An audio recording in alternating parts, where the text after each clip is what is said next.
CPM നേതാവ് A സമ്പത്തിന്റെ സഹോദരൻ കസ്തൂരി അനിരുദ്ധൻ ഹിന്ദു ഐക്യവേദി തിരുവനന്തപുരം ജില്ലാ അധ്യക്ഷനായി നിയമിക്കപ്പെട്ടത് കഴിഞ്ഞ ദിവസമായിരുന്നു. CPM പാരമ്പര്യമുള്ള കുടുംബത്തിൽ നിന്നും കസ്തൂരി ഹിന്ദു ഐക്യവേദിയിലേക്ക് എത്തിയതിന്റെ പേരിൽ CPMനെതിരെ സൈബർ ഇടങ്ങളിൽ വിമർശനങ്ങളും ഇപ്പോൾ ഉയർന്നു വരികയാണ്.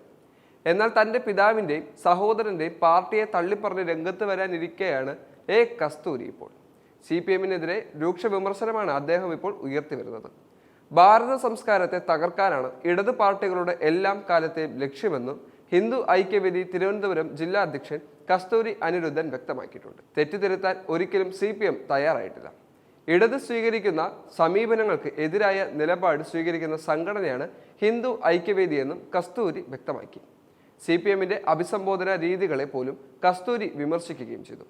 സമൂഹത്തിൽ ഇറങ്ങി ആളുകളുമായി ഇടപഴകുമ്പോൾ സഖാവ് എന്നാണ് തന്നെ അഭിസംബോധന ചെയ്തത്. സഖാവ് എന്ന വാക്കിന് ഒരു അർത്ഥമുണ്ടെന്നും അത് മനസ്സിലാക്കാതെയാണ് ഇന്ന് കേരളത്തിൽ ഇത് ഉപയോഗിക്കുന്നതെന്നും കസ്തൂരി വ്യക്തമാക്കുന്നുണ്ട്. വിഷ്ണു സഹസ്രനാമത്തിലെ ഒരു വാക്കാണ് സഖ എന്ന്. ഇപ്പോഴും നമ്മുടെ കൂടെ ഉള്ളവനെന്നും ഒരിക്കലും നമ്മളെ കൈവിടാത്തവൻ എന്നും സഖ എന്ന വാക്ക് അർത്ഥമാക്കുന്നുണ്ട്. ഹിന്ദു ശാസ്ത്രപരമായ ദൈവികമായ ഒരു വാക്കുകൂടിയാണിത്.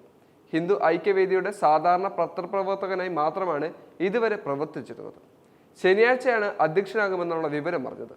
അതിനാൽ അധ്യക്ഷ പദവി ഏറ്റെടുക്കുന്ന വിവരം സഹോദരൻ എ സമ്പത്തിനെ അറിയിക്കാൻ സാധിച്ചില്ല. അധ്യക്ഷനായ ശേഷം ആദ്യം വിളിച്ചത് സഹോദരനെയാണ്. വിവരം അറിഞ്ഞപ്പോൾ സഹോദരൻ അനുകൂലിക്കുകയോ പ്രതികൂലിക്കുകയോ ചെയ്തില്ല.